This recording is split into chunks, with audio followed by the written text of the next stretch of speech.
Hello friends, welcome to the galaxy geometrics.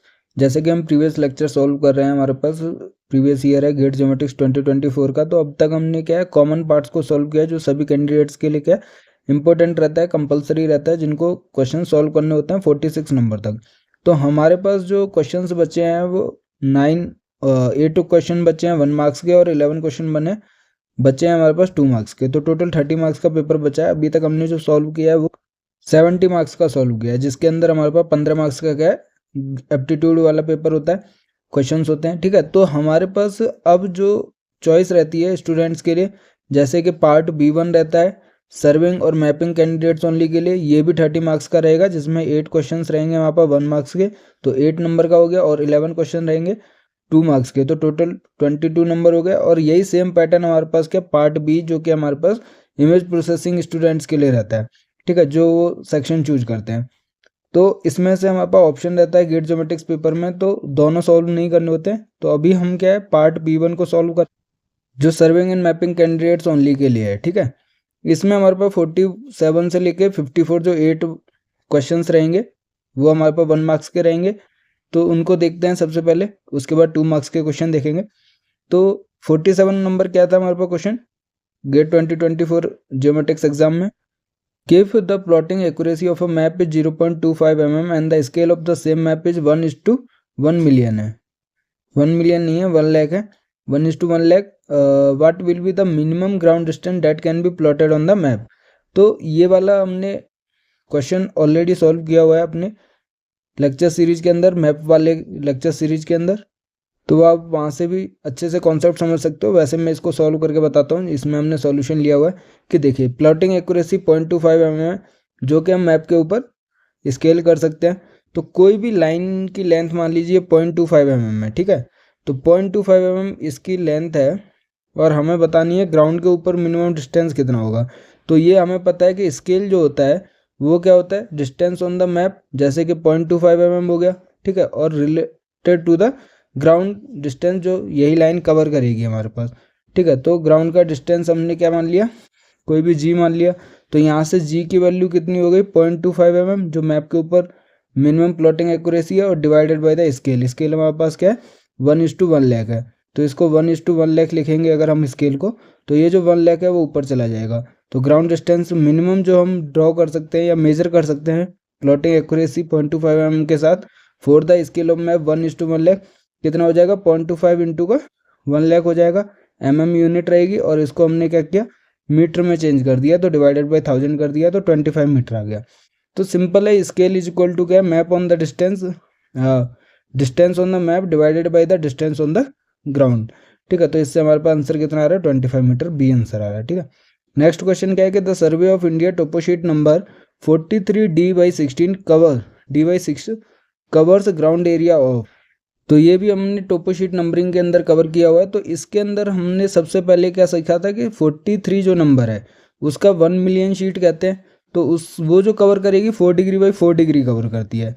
ठीक है, तो जैसे 53 हो गया, वहाँ पर 43 है, 4 डिग्री बाई 4 डिग्री। फिर उसको हमने क्या किया कि 16 पार्ट्स में डिवाइड करते हैं। ठीक है, 16 पार्ट्स में डिवाइड करते हैं, और यहाँ से टॉप लेफ्ट कॉर्नर से ABCD कॉलम वाइज चलते हैं, और कहाँ तक आता है 16P तक आता है हमारे पास। ठीक है, ये 5 हो गए, तो एक्चुअली 4 ही होता है। ठीक है, 16 ब्लॉक्स के अंदर वो डिवाइडेड होता है।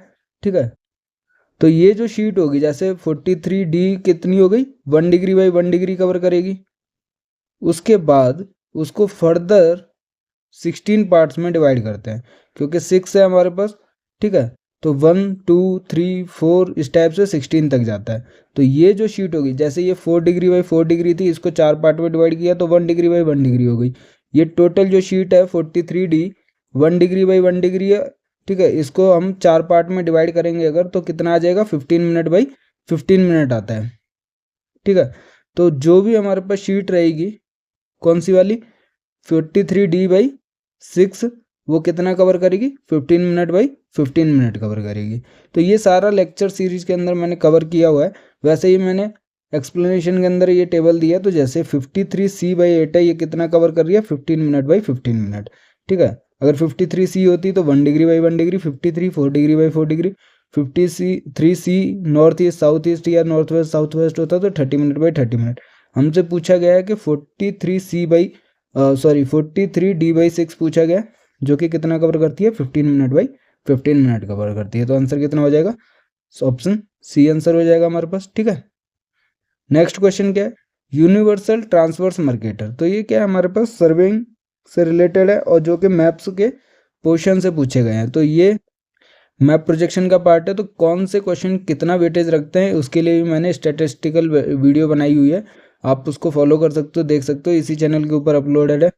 जो गेट के 22, 23, 24 में एग्जाम हुए हैं उसमें कितने क्वेश्चंस किस टाइप के पूछे गए हैं और कौन से पार्ट से पोर्शन से पूछे गए हैं, तो कितना वेटेज रहता है वो सब आप एनालाइज कर सकते हो वहाँ से। तो यूटीएम है, यूनिवर्सल ट्रांसवर्स मर्केटर होता है, हमें पता है कि ये सिलेंड्रिकल प्रोजेक्शन होता है। इसके वो देख लेते हैं फीचर्स। तो ये सिलेंड्रिकल प्रोजेक्शन है, इसलिए रेक्टेंगुलर शीट्स में कि कोई भी सिलेंड्रिकल प्रोजेक्शन होता है उसके अंदर क्या हमने ग्लोब को रखा और उसको प्रोजेक्ट किया 2D सरफेस पे, फिर यहाँ से हमने कट किया। ठीक है, इसको कट करने के बाद इसको ओपन कर दिया। तो जब ओपन करेंगे तो ये क्या रेक्टेंगुलर शीट बनेगी। तो ये यूटीएम होता है, सिलेंड्रिकल प्रोजेक्शन होता है। ठीक है, इसके बारे में देखते हैं। Universal transverse Mercator is a cylindrical projection. UTM projection divide the surface of the earth into number of Jones, और ये टोटल क्या है, नंबर ऑफ जोन्स 60 में डिवाइड करती है, जो कि 84 डिग्री नॉर्थ से लेके 80 डिग्री साउथ तक रहता है। ठीक है, और इसमें 180 डिग्री क्या होता है, वेस्ट रहता है, और 180 डिग्री हमारे पास ईस्ट रहता है, और 0 डिग्री जो होता है वो हमारे पास प्राइम होता है, प्राइम मेरिडियन कहते हैं उसको, जो सेंट्रल मेरिडियन होती है। और ये जो एक जोन होता है वो कितना कवर करता है, 6 डिग्री कवर करता है, क्योंकि 360 डिग्री टोटल हो गया और डिवाइडेड बाई 60 जोन्स हो गए। तो टोटल कितना, एक जोन कितना कवर करता है, 6 डिग्री कवर करता है। तो ये फीचर्स हमारे पास जो पूछे जाते हैं यूनिवर्सल ट्रांसवर्स मर्केटर से related. UTM projection divides the surface of the earth into number of zones, each zone having 6 degree longitudinal extent. ठीक है, लॉन्गिट्यूडनल एक्सटेंट की बात कर रहे हैं। Transverse Mercator projection with central meridian in the centre of the zone. UTM divide the earth between 84 degree north से लेके 80 degree south into 60 zones, each of which cover 6 degree of longitude. तो जो Jones की numbering होती है वो 180 degree west longitude से होती है। ठीक है, यहाँ से स्टार्ट हो रही है जो कि 180 डिग्री वेस्ट है, और उसी हिसाब से 60 नंबर तक जाता है, जो एक जोन जो है वो 6 डिग्री कवर करता है। ठीक है, तो ये सारे फीचर्स मैंने अपने मैप प्रोजेक्शन वाली लेक्चर सीरीज में कवर किए हुए हैं, वहाँ पर आप जाके देख सकते हो, अच्छे से सीख सकते हो। बहुत सारे टाइप ऑफ प्रोजेक्शंस होते हैं, सभी के बेसिस पे हमने कवर किया हुआ है। नेक्स्ट क्वेश्चन देखते हैं 50 number, change point in the levelling refers to a location where. तो चेंज पॉइंट क्या होता है, जहाँ पे हम बैक साइड और फोर्थ साइड रीडिंग ले सकते हैं। मान लीजिए कि हमारे पास स्टाफ जैसे 4 मीटर का रहता है, हमने सबसे पहले क्या लेते हैं, रीडिंग बैक साइड की लेते हैं। ठीक है, बेंच मार्क के ऊपर, और फिर फोर्थ साइड लेते हैं। कोई भी सरफेस है, मान लीजिए ये ना हो के हमारे पास इस टाइप का सरफेस है, तो यहाँ तक तो हमारे पास स्टाफ तक की रीडिंग ले लेंगे। बट अगर हमें यहाँ के स्टाफ चाहिए जो कि 4 मीटर का होता है, तो ये लाइन ऑफ साइट के अंदर नहीं आ रहा है, तो हमें क्या पोजीशन चेंज करनी पड़ेगी। तो यहाँ पे हम अपना इंस्ट्रूमेंट सेटअप करेंगे और फिर से बैक साइड लेके आगे फोर्थ साइड रीडिंग लेते हैं। तो यहाँ ये जो पॉइंट होगा वो चेंज ऑफ पॉइंट कहलाता है, जो कि बैक साइड और फोर्थ साइड रीडिंग दोनों ली जाती है हमारे पास चेंज पॉइंट के ऊपर। ठीक है, तो ऑप्शन बी हमारे पास आंसर हो जाता है। जैसे इसमें देख सकते हैं कि चेंज पॉइंट्स अवेलेबल है। ठीक है, चेंज पॉइंट जहाँ पर होगा वहाँ पे बैक साइड भी रीडिंग रहेगी और फोर्थ साइड भी रीडिंग रहेगी। ठीक है, नेक्स्ट क्वेश्चन देखते हैं कि at a fixed instrument location in levelling, if the back side reading at a point P is more than that of forth side reading at a point Q. तो देखिए इस figure में हम समझते हैं सबसे पहले कि ये ऐसा पॉइंट है जहाँ पे बैक साइड की रीडिंग ज़्यादा है। रीडिंग ज़्यादा मतलब कि बैक साइड का जो लेवलिंग रीडिंग है वो ज़्यादा है, और फोर्थ साइड की रीडिंग हमारे पास कम रहेगी, क्योंकि फोर्थ साइड की रीडिंग कितनी है, इतनी है, और बैक साइड की रीडिंग हमारे पास कितनी है, ये जो ग्रीन में है। तो हम देख सकते हैं कि बैक साइड रीडिंग ज़्यादा है और फोर्थ साइड रीडिंग कम है। क्यों? क्योंकि हमारे पास जो ग्राउंड का एलिवेशन है फोर्थ साइड रीडिंग के लिए ऊपर है। तो यहाँ से ये पता चल रहा है कि जब बैक साइड रीडिंग ज़्यादा रहेगी इसका मतलब वो डाउन साइड रहेगा, और फोर्थ साइड की रीडिंग अगर हमारे पास कम है इसका मतलब वो अपर साइड है। ठीक है, हायर एलिवेशन पर है। तो point P has lower elevation than point Q, point P has higher elevation than point Q. The elevation difference between P and Q depends on the height of the instrument. The elevation difference between P and Q depends on the benchmark elevation. तो हमारे पास क्या पूछा गया कि if the back side reading at a point P is more than the fore side reading eight point Q. तो यहाँ पर भी जो फिगर दे रखा है बैक साइड रीडिंग ज़्यादा है और जो कि लोअर एलिवेशन पर है, ठीक है। तो point P has lower elevation than point Q, answer ये हो जाएगा। तो in levelling if back sight is less than the fore sight then back sight station is at a higher point than fore sight station. If the back sight is more than the fore sight then back sight station is at a lower point than the fore sight station, ठीक है। तो option ये हमारे पास correct हो जाएगा। Next question है transit the telescope of A theodolite involves.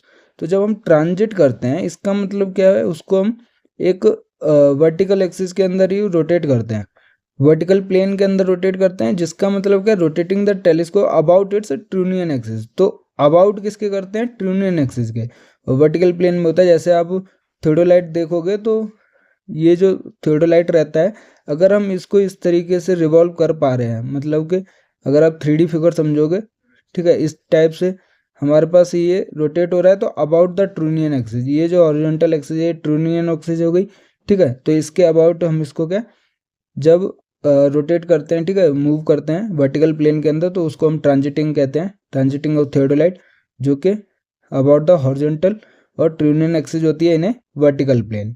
इसको हम रिवर्सिंग और प्लंजिंग भी कहते हैं। ये इंपॉर्टेंट है, इससे रिलेटेड क्वेश्चन बनते हैं कि रिवर्सिंग और प्लंजिंग पूछा जा सकता है नेक्स्ट एग्जाम के अंदर। तो रिवर्सिंग और प्लंजिंग भी हम ट्रांजिटिंग को ही कहते हैं, जो कि वर्टिकल एक्सिस या फिर ट्रूनियन एक्सिस, सॉरी हॉरिजॉन्टल या फिर ट्रूनियन एक्सिस के अबाउट रोटेट करता है वर्टिकल प्लेन के अंदर, ठीक है। तो ऑप्शन बी क्या है, rotating the telescope about its trunnion axis, answer B हो जाएगा।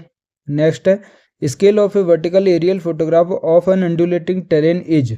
तो सिंपल सा है, इसके फॉर्मूले से जाते हैं कि स्केल जो होता है वो एफ अपॉन में एच माइनस एच होता है। इसमें हमें पता होना चाहिए कौन सी चीज़ क्या है, कि एफ जो हो गया वो फोकल लेंथ हो गया, कैपिटल एच हो गया हमारे पास हाइट ऑफ एल्टीट्यूड, जिस पे हमारे पास एरोप्लेन या कोई भी सोर्स फ्लाइट हाइट रखता है, और ये जो स्मॉल एच है वो है हमारे पास अंडुलेटिंग हाइट ऑफ टेरेन, ठीक है, हाइट ऑफ टेरेन होता है।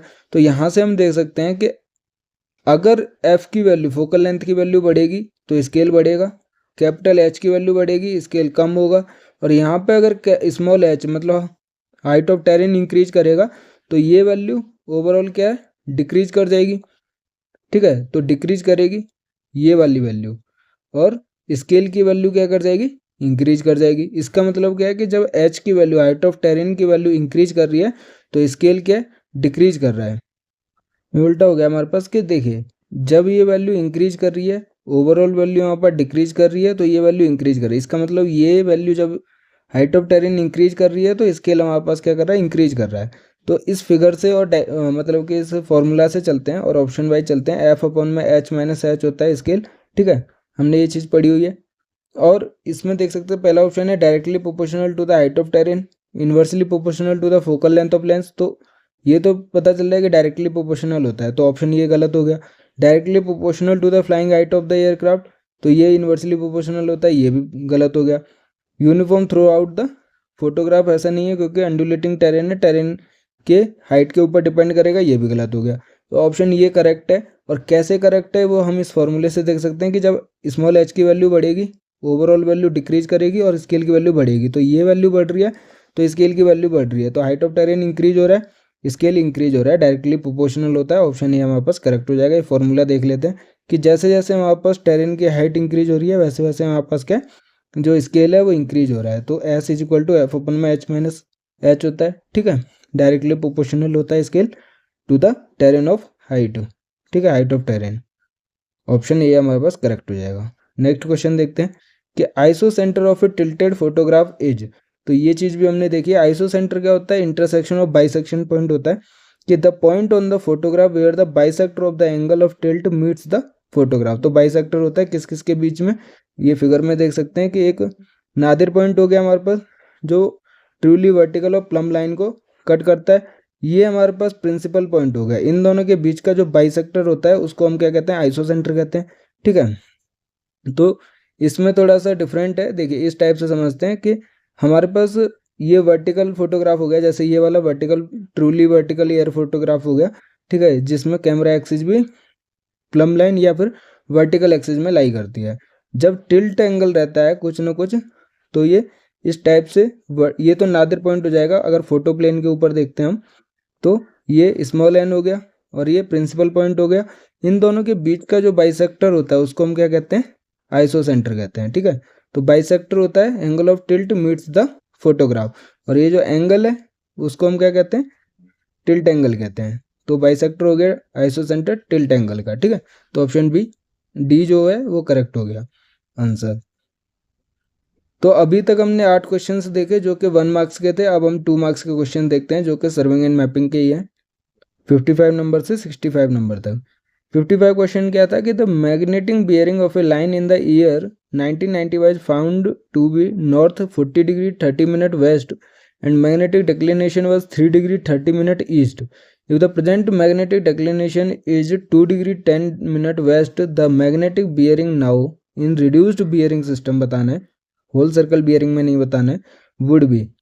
तो इसका सॉल्यूशन हम इसके हिसाब से देखते हैं कि देखिए यहाँ पे हमारे पास ये पता है कि जो ट्रू नॉर्थ होता है वो चेंज नहीं होता, मैग्नेटिक नॉर्थ चेंज होता है, इसलिए मैग्नेटिक बियरिंग टाइम के साथ चेंज हो सकती है, पर ट्रू बियरिंग हमारे पास चेंज नहीं होती। तो टी एम जो है वो ट्रू मेरिडियन है, मैग्नेटिक मेरिडियन है, एम से मैंने रिप्रेजेंट किया है। ईस्टवर्ड डिक्लिनेशन हमें पता है पॉजिटिव होता है कि ट्रू नॉर्थ के अगर मैग्नेटिक नॉर्थ पॉजिटिव है, ईस्टवर्ड है तो ठीक है, तो ये पॉजिटिव है, और ये वाला अगर मैग्नेटिक नॉर्थ वेस्टवर्ड है ट्रू नॉर्थ के तो वो नेगेटिव होता है। ठीक है, मैग्नेटिक डिक्लिनेशन। अब हमारे पास मैग्नेटिक मेरिडियन क्या होता है, ट्रू मेरिडियन प्लस माइनस का जो भी डिक्लिनेशन रहेगा, ठीक है, पॉजिटिव और नेगेटिव। पॉजिटिव होगा ईस्टवर्ड के लिए, नेगेटिव होगा वेस्टवर्ड के लिए। तो हमें गिवन क्या है कि 1990 में मैग्नेटिक मेरिडियन जो था वो कितना था, नॉर्थ 40 डिग्री 30 मिनट वेस्ट। तो 1990 में हमारे पास ये जो लाइन है मैग्नेटिक मेरिडियन, ये कितना था, मैग्नेटिक नॉर्थ से 34 डिग्री 40 डिग्री 30 मिनट वेस्ट है। ये जो वैल्यू है वो मैग्नेटिक नॉर्थ से है। ठीक है, तो ये जो डेल्टा डब्ल्यू है वो पॉजिटिव हो जाएगा और हमारे पास जुड़ जाएगा इस एंगल में। बट 1990 में हमारे पास कितना डिक्लिनेशन था, 3 डिग्री 30 मिनट ईस्ट था, मतलब ये वाला डिक्लिनेशन था, और यहाँ से ही हमारे पास इसको मेजर किया गया। तो इस फिगर में अभी समझ नहीं आ रहा, मैं एक एक करके बनाता हूँ आपको, ठीक है, अच्छे से समझ आते हैं। हमारे पास पहले गिवन क्या क्या वो देख लेते हैं। हमारे पास है 1990 में नॉर्थ 40 डिग्री 30 मिनट, जो वेस्ट वैल्यू है वो मैग्नेटिक बियरिंग है, ठीक है, और डिक्लिनेशन है 3 डिग्री 30 मिनट ईस्ट, और प्रेजेंट में मैग्नेटिक डिक्लिनेशन है 2 degree 10 minute west. Magnetic bearing बतानी है वापस।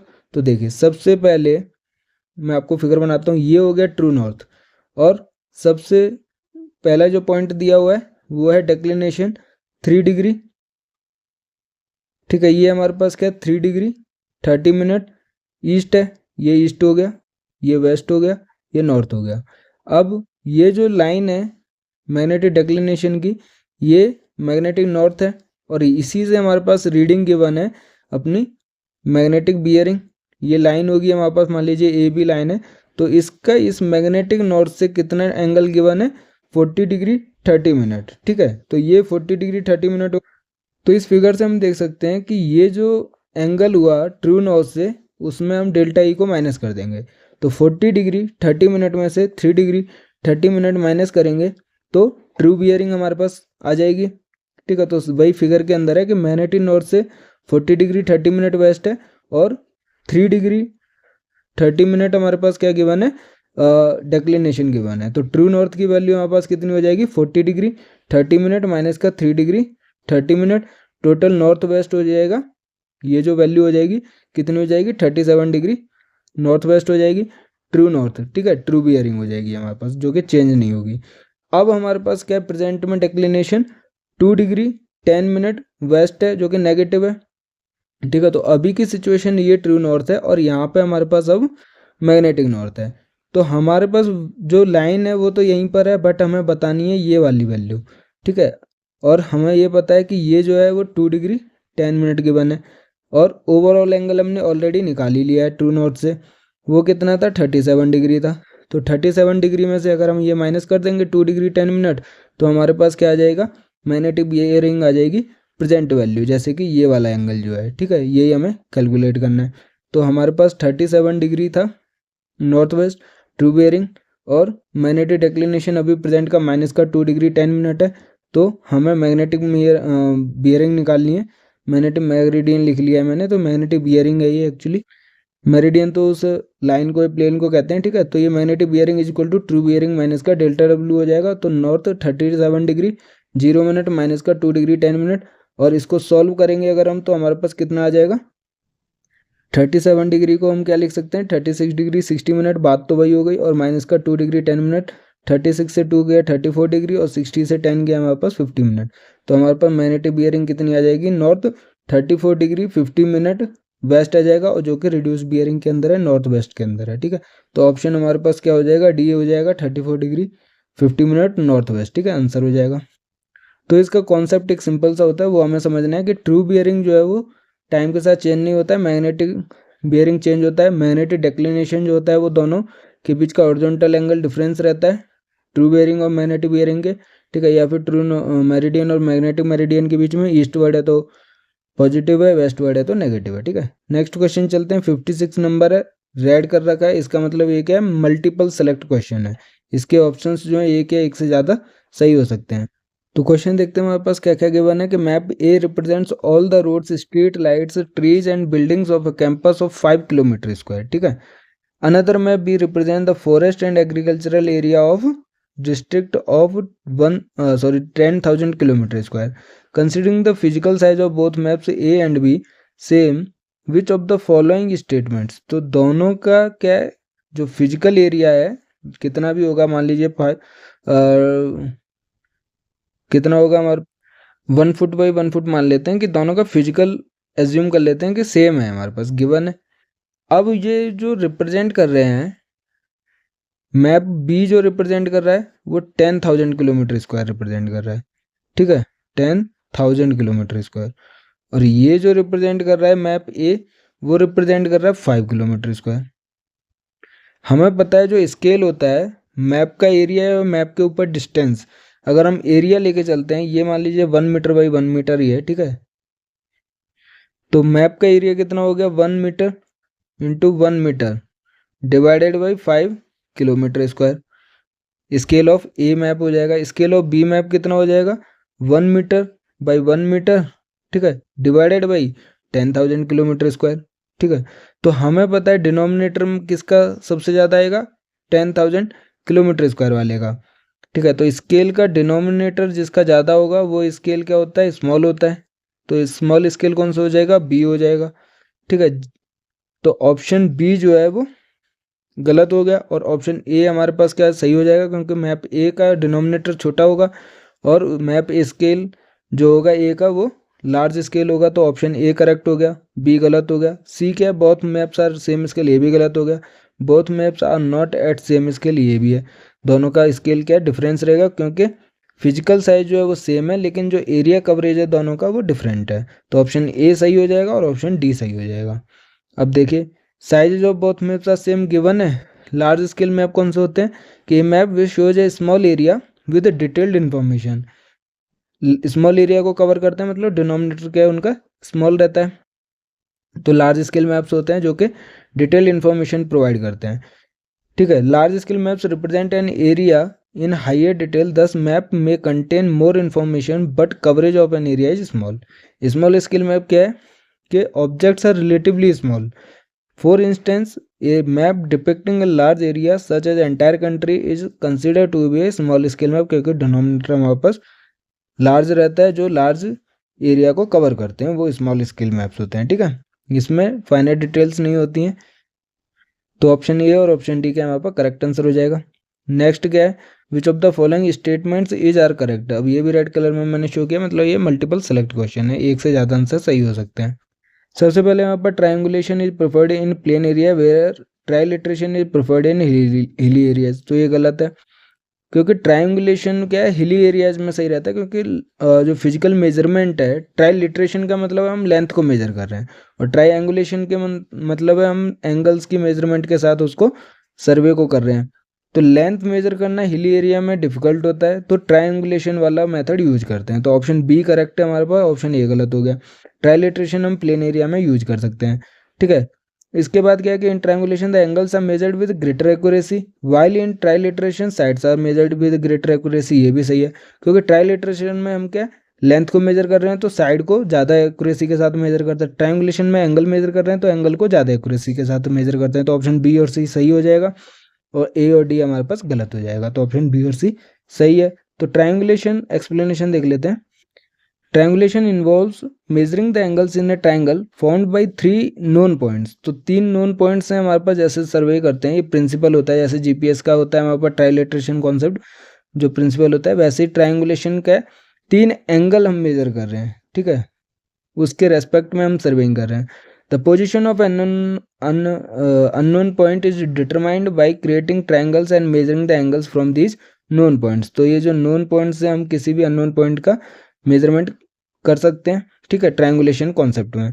ट्राइलेट्रेशन में सिमिलर है, एंगल की जगह क्या मेजर कर रहे हैं distance, measurement of distances. It involves determining the location of A point by measuring the distance from that point two the 3 और मोर नोन पॉइंट्स, ठीक है। तो ट्राइलेट्रेशन 3 या 3 से ज़्यादा नोन पॉइंट्स के डिस्टेंस कैलकुलेशन के बाद ट्रायंगल्स कॉन्सेप्ट का यूज करके हम किसी भी अननोन पॉइंट का डिस्टेंस मेजर कर सकते हैं ट्राइलेट्रेशन में, और ट्रायंगुलेशन में किसी भी अननोन पॉइंट का एंगल मेजर कर सकते हैं विद 3 नोन पॉइंट्स के ट्रायंगल के मेजरमेंट से, ठीक है।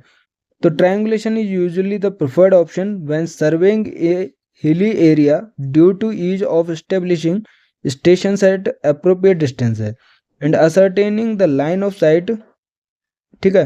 तो ट्रायंगुलेशन में क्या है कि प्रेफर किया जाता है हिली एरियाज में due to ease of establishing stations at appropriate distance, और लाइन ऑफ साइट भी हमें मिल जाती है। ट्रायंगुलेशन क्या होता है, angles are measured with greater accuracy, while trilateration में वापस जो लेंथ मेजर करते हैं साइड को मेजरमेंट जो होता है वो ग्रेटर एक्यूरेसी के साथ रहता है, ठीक है। तो हमारे पास ऑप्शन बी और सी करेक्ट है इसके। नेक्स्ट क्वेश्चन देखते हैं 58 number, which of the following statements is are correct. इसमें भी हमारे पास मल्टीपल सेलेक्ट क्वेश्चन है। देखिए बोर्डिच रूल है, ट्रांजिट रूल से रिलेटेड है ये क्वेश्चन। तो सबसे पहले देखते हैं Bowditch rule in transverse adjustment is particularly useful where angular and linear measurements are equally precise. Option A correct है कि बोर्डिच रूल के अंदर जो मेजरमेंट हम करते हैं जनरली एंगुलर और लीनियर मेजरमेंट जो होती हैं वो इक्वली प्रिसाइज होती हैं, ठीक है। और ट्रांजिट रूल के अंदर एंगुलर मेजरमेंट जो है वो ज़्यादा प्रिसाइज होती हैं देन द लीनियर मेजरमेंट। तो ऑप्शन ए और बी करेक्ट है। सी के अंदर क्या है, Bowditch rule the transfer measurement is done using arithmetic sum of latitudes और डिपार्चर ऑफ द ट्रांसफर। ये ट्रांजिट रूल के अंदर होता है, ये गलत है। In transit rule the transfers adjustment is done using perimeter of the transfers. ये भी गलत है, ये बोर्डिच रूल के अंदर होता है। दोनों उल्टे ऑप्शन दे रखे हैं, तो ऑप्शन ए और बी करेक्ट है, ठीक है। अब बोर्डिच रूल के अंदर जो हम एडजस्टमेंट करते हैं वो पेरीमीटर का यूज करके करते हैं कि जितना भी लैटिट्यूड में एरर रहेगा डिवाइडेड बाई पेरीमीटर करेंगे और इनटू का लेंथ ऑफ लाइन करेंगे, ठीक है। तो ये हमारे पास ट्रांसफर जो रहता है ट्रेवर्स उसको एडजस्ट करने के मेथड्स हैं, ठीक है। तो ऑप्शन सी और डी गलत है।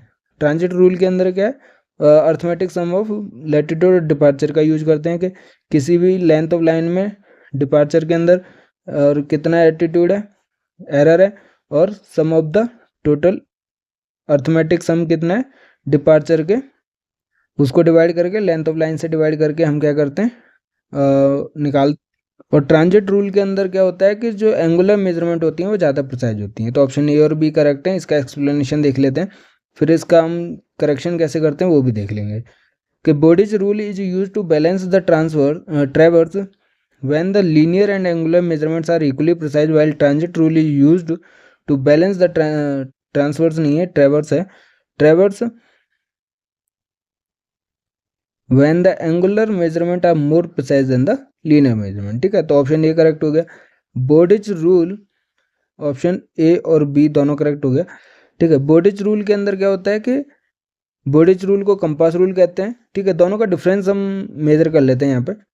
बोर्डिच रूल जो है वो उसको हम कंपास रूल कहते हैं, और ट्रांजिट रूल जो है वो वहाँ पर थियोडोलाइट रूल होता है, ठीक है। तो बोर्डिच रूल और compass rule is most common method of traverse adjustments by the rule the total error in latitude or departure is distributed in the proportion of the length of the traversal axis, मतलब कि perimeter के respect में। Correction जो होता है latitude या line के अंदर, ठीक है, करेक्शन टू लैटिट्यूड या डिपार्चर क्या होता है, length of line divided bye perimeter of ट्रेवर्स into का टोटल एरर इन लैटिट्यूड।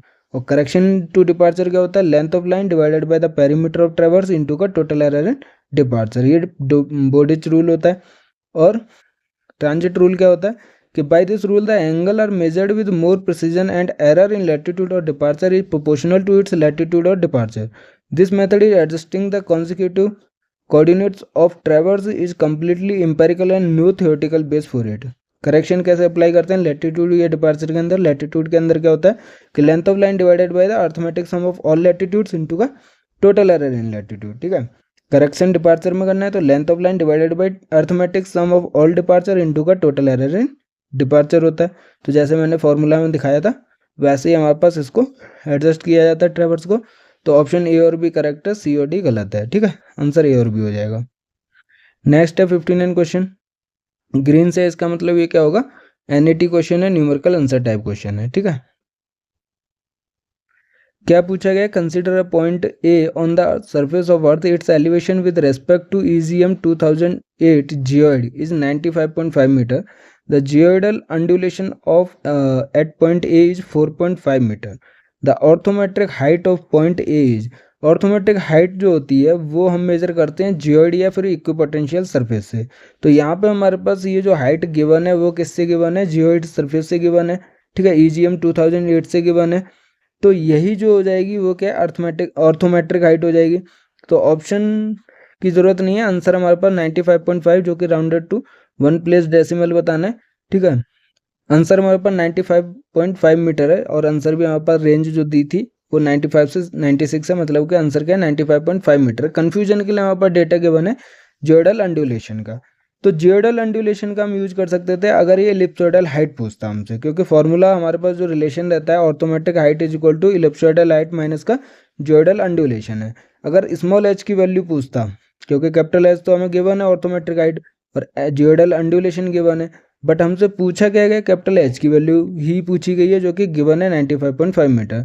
अगर हमें इलिप्सोइडल हाइट पूछा जाता तो एच इज इक्वल टू कितना हो जाता, पॉजिटिव है अंडुलेशन तो एच प्लस का एन हो जाता और 95.5 प्लस का 4.5 हो जाता। इसका मतलब क्या है, ये 100 मीटर हो जाता। या इसके लिए हमारे पास जो इलिप्सोइडल हाइट होगी वो 100 मीटर रहेगी, बट हमसे क्या ऑर्थोमेटिक हाइट पूछी गई है तो आंसर क्या है 95.5 मीटर है।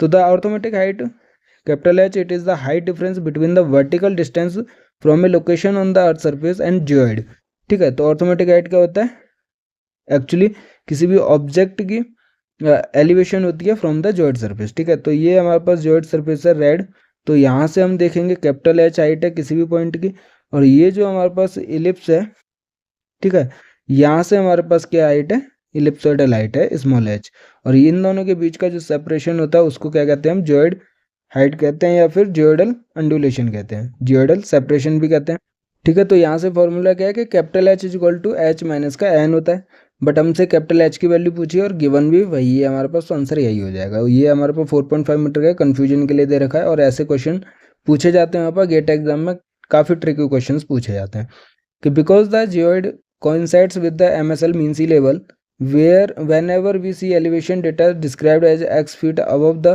or below the sea level, it is referring as the orthometric height।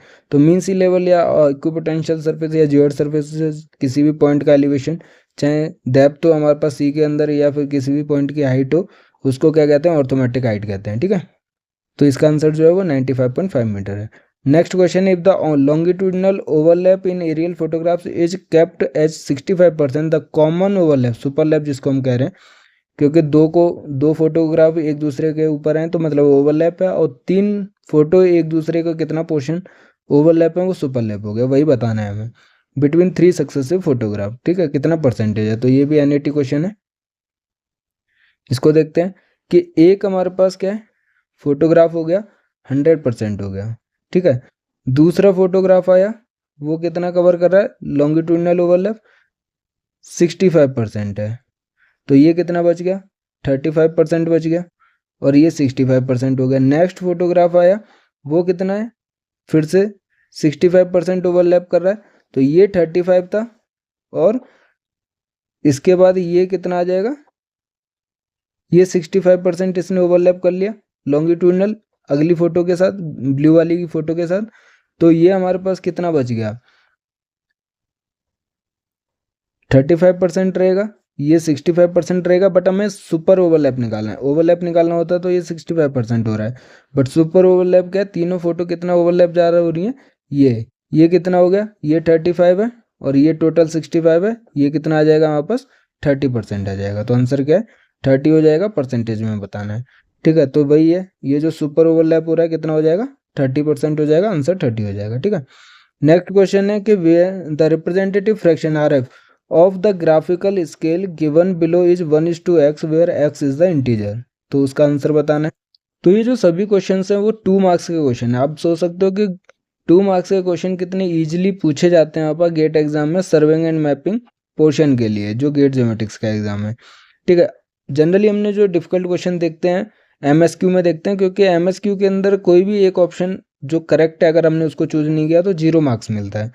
ये है कि इसका नेगेटिव मार्किंग नहीं रहती, बट 0 मार्क्स मिलता है अगर हमने करेक्ट ऑप्शन सारे चूज नहीं किए हैं तो।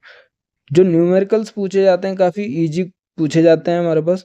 ठीक है, जैसे हमने प्रीवियस वाला भी देखा, वो तो हमारे पास जनरल कॉन्सेप्ट से भी हो जाता। अब ये 61 क्वेश्चन है, ये हम बार बार पढ़ चुके हैं कि रिप्रेजेंटेटिव फ्रैक्शन जो होता है या फिर स्केल जो होता है वो क्या है कि मैप का डिस्टेंस, कि डिस्टेंस जो हम मैप के ऊपर रिप्रेजेंट करते हैं डिवाइडेड बाय द ग्राउंड के ऊपर डिस्टेंस। ठीक है, तो मैप के ऊपर डिस्टेंस अगर हम एक ही पोर्शन को लेते हैं तो 1 सेंटीमीटर किसके इक्वल है, 100 मीटर के इक्वल है। ठीक है, तो 100 मीटर को अगर हमने सेंटीमीटर में कन्वर्ट किया तो 100 से मल्टीप्लाई किया तो 1 सेंटीमीटर डिवाइडेड बाई 100 इंटू का 100 सेंटीमीटर हो गया। सेंटीमीटर सेंटीमीटर कट गया, यूनिट लेस होता है हमारे पास यूनिट रिप्रेजेंटेटिव फ्रैक्शन।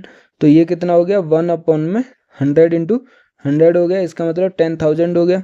ठीक है, 100 इंटू 100 हो गया, तो 1:10,000 हो गया। हमें 1 का वैल्यू गिवन है, हमें x की वैल्यू बतानी है। x क्या है हमारे पास 10,000 है, तो आंसर क्या है 10,000 हो गया। तो सिंपल है, रिप्रेजेंटेटिव फ्रैक्शन हमें पता है, map distance upon ground distance 4 centimetre by 400 metre कर लीजिए, या फिर एक पोर्शन को ले लीजिए, सेम आएगा। 4 सेंटीमीटर बाई 400 इंटू का 100 सेंटीमीटर में कन्वर्ट कर दिया तो 1:10,000, 1 अपन में x की वैल्यू कितनी होगी 10,000 होगी। ठीक है, आंसर हमारे पास 10,000 हो गया। नेक्स्ट क्वेश्चन है 62, इसमें पूछा है कि the combined correction for curvature of earth and refraction in levelling for a distance of 6 kilometre would be in metre में बताना है। अर्थ रेडियस हमारे पास 6370 किलोमीटर दे रखा है। तो इसका सिंपल सा फॉर्मूला होता है कि जो कंबाइंड करेक्शन का फॉर्मूला होता है वो होता है प्लस माइनस का 0.06735 होता है। ठीक है, तो 0.0673 डी स्क्वायर तक ले लेते हैं, और ये जो डी है वो डिस्टेंस होता है इन किलोमीटर, और ये करेक्शन आएगा वापस मीटर के अंदर। ठीक है, ये चीज़ आपको याद रखनी है। तो यहाँ पे हमारे पास डिस्टेंस कितना है 6 किलोमीटर दे रखा है, हम सिंपली डी की वैल्यू 6 रखेंगे और सॉल्व कर देंगे, आपका आंसर आ जाएगा। तो कितने सिंपल से क्वेश्चन पूछे गए हैं हमारे पास गेट 2024 में, न्यूमेरिकल्स बेसिकली काफ़ी ईजी पूछे गए हैं। तो कंबाइंड करेक्शन का फॉर्मूला है प्लस माइनस का 0.0673 इंटू का डी स्क्वायर, और डी की वैल्यू हमारे पास 6 किलोमीटर की वन है और किलोमीटर के अंदर ही रहता है। ठीक है, तो 6 पुट की 36 हो गया, प्लस माइनस का 0.0673 इंटू का 36 करेंगे तो प्लस माइनस का 2.42 मीटर में आंसर आ जाएगा। तो आप प्लस में भी दे सकते हो आंसर और माइनस में भी दे सकते हो, दोनों में ही हमारे पास आंसर आपको मिल जाएगा। तो आंसर 62 का क्या है, प्लस माइनस का 2.42 आंसर हो जाएगा। ठीक है, नेक्स्ट क्वेश्चन देखते हैं 63। ये क्वेश्चन हमारे पास टैक्योमेट्री से रिलेटेड है। ठीक है, एनएटी क्वेश्चन है। तो in tangential method of tacheometry 2 vanes in a staff were fixed at a distance of 1 metre with the bottom vein fixed at 1 meter. The leveling staff was held vertical at a point P and vertical angles of veins observed were 5 degree 30 minute and 3 degree 15 minute with respect to, ठीक है, जो भी horizontal axis होती है या फिर trunnion axis होती है, ठीक है, उसके रेस्पेक्ट में ये एंगल्स होते हैं vertical angles. The vertical distance between the instrument axis and bottom when would भी मीटर में बताना है हमारे पास। तो सबसे पहले इसका डायग्राम बनाते हैं, फिगर बनाते हैं इसका। तो मान लीजिए इंस्ट्रूमेंट हो गया, हमें ये जो इंस्ट्रूमेंट एक्सिस या हॉरिजॉन्टल एक्सिस हो गई, जो भी हमारे पास कैमरा एक्सिस होगी, कोलिशन एक्सेज हो गई। तो इसमें हमारे पास एंगल दे रखा है 3 डिग्री 15 मिनट जो कि बॉटम वेन के साथ है, और अपर वाले के साथ हमारे पास कितना है 5 डिग्री 30 मिनट एंगल गिवन है। ये हमारे पास 1 मीटर हो गया।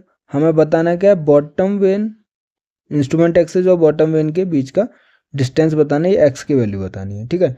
और हमारे पास जो जो गिवन है मैंने इसमें लिख दिया 1 metre 5 degree 30 minute 3 degree 15 minute, ठीक है। और हमें पता है कि अगर हम सिंपल ट्रिगोनोमेट्री यूज भी करते हैं तो भी हम इसको सॉल्व कर सकते हैं, क्योंकि हमारे पास ये डी हो जाएगा डिस्टेंस, और ये एंगल हमें गिवन है, ये एक्स हो गया। तो इस फॉर्मूले से कि अगर इस ट्रायंगल में चले ओ बी पी में, तो tan theta is equal to क्या, परपेंडिकुलर डिवाइडेड बाई बेस हो जाएगा, परपेंडिकुलर एक्स हो गया, बेस हमारे पास डी हो गया, इज इक्वल टू क्या टेन 3 डिग्री 15 मिनट। यहाँ से हम एक्स और डी के बीच में रिलेशन निकाल सकते हैं। 3 डिग्री 15 मिनट हम सॉल्व कर सकते हैं अपने गेट कैलकुलेटर के अंदर, ठीक है। 15 मिनट को आप डिग्री में चेंज कर लीजिए, 0.25 डिग्री 3.25 डिग्री 10 3.25 डिग्री आप कैलकुलेट करोगे तो कितना आ जाएगा 0.0568 आ जाएगा। फिर हम नेक्स्ट चलते हैं, ठीक है। तो ये वाले ट्रायंगल में चलते हैं। इस ट्रायंगल में हम देख सकते हैं कि ये कितना हो गया x+1 हो गया, ठीक है, 1 ये हो गया और x ये हो गया, और ये हमारे पास डी है, और ये एंगल हमारे पास 5 डिग्री 30 मिनट है। तो इस ट्रायंगल में ओ ए पी में टेन थीटा कितना हो जाएगा x+1 by D is equal to tan theta कितना है 5 डिग्री 30 मिनट, तो 5.5 डिग्री हो गया, ठीक है। 30 मिनट को हमने डिग्री में चेंज कर लिया, और फिर इसको आप 5.5 10 निकाल सकते हो अब गेट कैलकुलेटर से, तो 0.0963 हो गया। तो x+1 इज इक्वल टू 0.0963 आ गया, और x by D is equal to 0.0568 आ गया। तो ये दो इक्वेशन, दो अननोन, इसको आप इजीली सॉल्व कर सकते हो, x की वैल्यू निकाल सकते हो। तो इस इक्वेशन से हमने x की वैल्यू यहाँ पे पुट की, ठीक है, और उसके बाद हमने d की वैल्यू कैलकुलेट कर ली, बट हमें d नहीं चाहिए, हमें चाहिए आंसर x, ठीक है। तो यहाँ पे ये जो d वैल्यू आई, यहाँ पे इजीली फर्स्ट इक्वेशन में पुट करके x की वैल्यू हमने 1.44 मीटर कैलकुलेट कर लिया, ठीक है। तो सबसे पहले हमें क्वेश्चन समझना है, उसके बाद फिगर बनाना है, और सिंपली आप ट्रिग्नोमेट्री का यूज करके इस क्वेश्चन को, टेक्योमेट्री के खासकर क्वेश्चन को सॉल्व कर सकते हो। नहीं तो आपके पास d इज इक्वल टू के एस प्लस सी एक फॉर्मूला रहता है, ठीक है। ये हमारे पास एडिटिव कांस्टेंट हो गया, मल्टीप्लाइंग कांस्टेंट हो गया, ये एफ अपन में आई होता है, ये हमारे पास एफ प्लस डी होता है, ठीक है। एस स्टाफ इंटरसेप्ट होता है, तो हॉरिजॉन्टल डिस्टेंस आप निकाल सकते हो, ठीक है। और उसके बाद हमारे पास अलग हमारे पास टेक्योमेट्री में रहता है कि डी इज इक्वल टू अगर इंक्लाइंड वाला है, ठीक है, तो के S cos square theta plus का सी कॉस थीटा हो जाएगा। उसके अंदर फिर हम वर्साइन भी निकाल सकते हैं। तो ये सभी फॉर्मूले हमने क्या लेक्चर सीरीज में कवर करेंगे टेक्योमेट्री वाले। तो इस क्वेश्चन के जो टेक्योमेट्री के हैं, बेसिकली अगर आप देखोगे गेट एग्जाम में या किसी भी एग्जाम में सिंपल से पूछे जाते हैं, जिसका हम ट्रिगोनोमेट्री का यूज करके इजीली इनको सॉल्व कर सकते हैं। बस आपको क्या है, पहले क्वेश्चन समझना है और उसका फिगर बनाना है, और समझना है कि क्या निकालना है हमें। तो इसका आंसर हो जाएगा हमारे पास 1.44, और लिमिट हमारे पास कितना है 1.4 से 1.5 आंसर हो जाएगा। नेक्स्ट क्वेश्चन देखते हैं, हमारे पास 64 नंबर। तो 64 नंबर देखते हैं। A line measures 15 centimetre on an aerial photograph while it measures 5 centimetre on a map at scale 1:24,000 है। तो इसमें जो गिवन है पहले हमको देखना है। The photograph was taken using A camera lens of 20 centimetre focal length, तो फोकल लेंथ की वैल्यू दे रखी है 20 सेंटीमीटर। एवरेज एलिवेशन दे रखा है टेरेन का, कैपिटल एच की वैल्यू है 240 metre above the mean sea level. The flying height of the aircraft above mean sea level निकालना है हमारे पास। तो इसमें एवरेज टेरेन वैल्यू है, मतलब स्मॉल एच की वैल्यू दे रखी है, और कैपिटल एच की वैल्यू हमें कैलकुलेट करनी है। तो इसमें सबसे पहले जो स्केल रहेगा वो क्या होता है, line on aerial photograph divided by the line distance on ground. तो एरियल फोटोग्राफ का जो लाइन का डिस्टेंस है वो है हमारे पास 15 सेंटीमीटर एरियल फोटोग्राफ के ऊपर, और ग्राउंड के ऊपर कितनी हो जाएगी, जो मैप के ऊपर है इनटू का स्केल हो जाएगा उसका, क्योंकि एक्चुअली में जो स्केल रहेगा मैप का वो लाइन मैप के ऊपर कितना रिप्रेजेंट कर रही है और ग्राउंड के ऊपर कितना रिप्रेजेंट करती है, उसके रेशियो को हम स्केल कहते हैं। तो जो ग्राउंड का डिस्टेंस रहेगा लाइन का ग्राउंड के ऊपर वो 5 सेंटीमीटर इंटू 24,000 हो जाएगा, ठीक है। और जो एक्चुअली में स्केल रहेगा एरियल फोटोग्राफ का वो कितना रहेगा, एरियल फोटोग्राफ के ऊपर जो लाइन का लेंथ है 15 सेंटीमीटर और divided by line distance on the ground, ठीक है। तो इससे हमारे पास 1:8,000 आ गया एरियल फोटोग्राफ का स्केल। तो सिंपल फॉर्मूला यूज करना है, scale is equal to F upon में H minus h, capital H की वैल्यू निकालनी है। स्मॉल एच हमारे पास कितना हो गया 240 मीटर, फोकल लेंथ हमारे पास कितना हो गया 20 सेंटीमीटर, और स्केल हमने एरियल फोटोग्राफ का कैलकुलेट कर लिया 1:8,000। 8000। तो ये जो 1:24,000 है, ये मैप का स्केल है। इससे हम क्या कैलकुलेट कर रहे हैं, डिस्टेंस का, जो ग्राउंड के ऊपर लाइन का डिस्टेंस है उसको कैलकुलेट कर रहे हैं, ठीक है। तो सिंपल फॉर्मूला यूज करना है, और स्केल 1:8000 हो गया 20 सेंटीमीटर, और h माइनस का 240 मीटर। यहाँ से h की वैल्यू हम कैलकुलेट करेंगे 1600 मीटर आ गई। बट हमें क्या निकालना है, कैपिटल H निकालना है। तो ये h, ये जो 240 मीटर है, इधर जाकर हमारे पास इक्वल टू के बराबर प्लस में हो जाएगा। तो h इज इक्वल टू जो आ गया वो 1840 मीटर हमारे पास आंसर आ गया। और रेंज हमारे पास कितनी थी, 1838 से 1842, ठीक है। तो 64 का आंसर है 1840 मीटर। नेक्स्ट क्वेश्चन है हमारे पास 65, जो कि मैप एंड सर्वेइंग का लास्ट क्वेश्चन है। जो कैंडिडेट्स सेक्शन 1 को चूज करते हैं उनको 65 नंबर तक ही सॉल्व करने क्वेश्चन। तो ये लास्ट क्वेश्चन है उनके लिए कि a high tower appeared on an aerial photograph taken at 1000 metre above mean sea level with a camera lens of 15 centimetre focal length.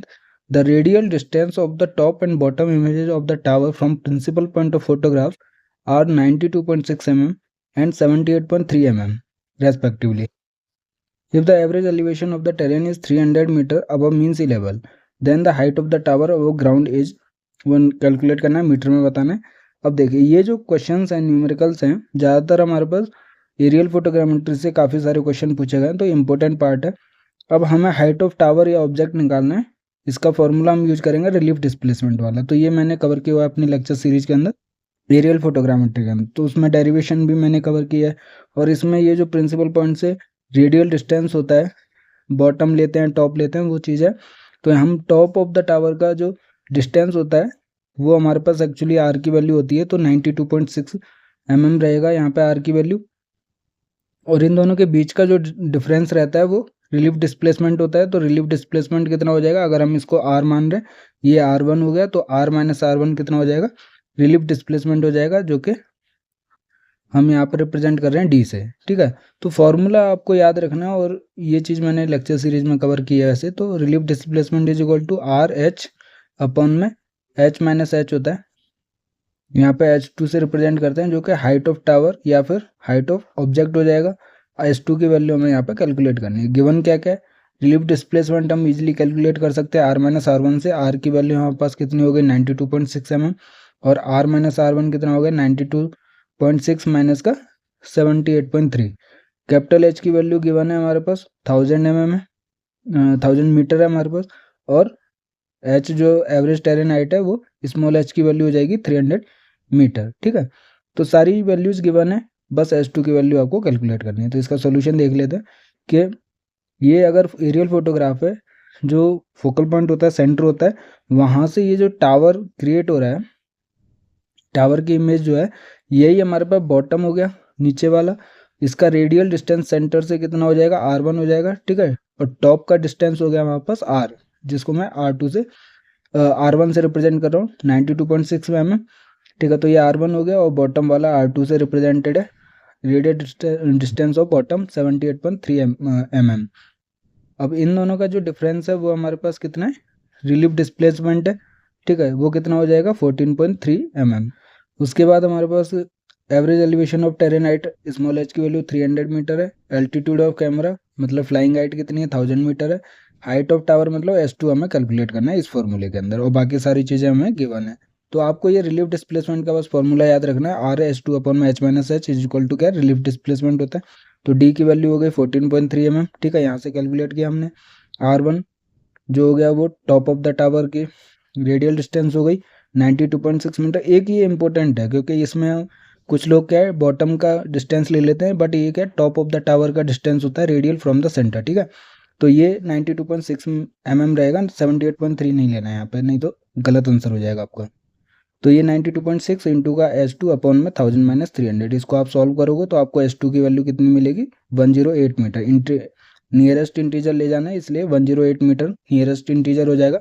आपका आंसर रेंज कितना दिया हुआ था 107 से 109, मतलब 108 मीटर आपका आंसर आ जाएगा, ठीक है। तो ये इंपॉर्टेंट क्वेश्चंस और इजी क्वेश्चंस पूछे जाते हैं गेट एग्जाम में, खासकर न्यूमेरिकल आंसर।